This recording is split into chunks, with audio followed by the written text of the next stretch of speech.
Tip number 2, snow and ice management contractors, documentation standards. There's a ton of resource out there.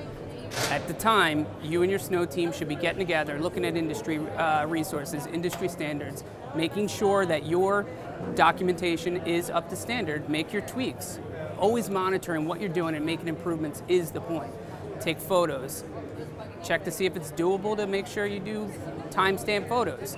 Checklists. Checklists are big with insurance companies. They love them. Use them. They're not hard.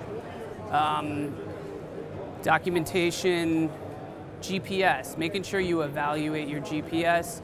Take great logs. Maybe it's time to digitize those logs instead of the handwritten logs. We'd love to see that in the insurance world.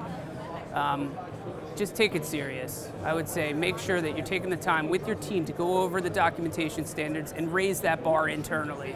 Let your insurance company know about it for sure.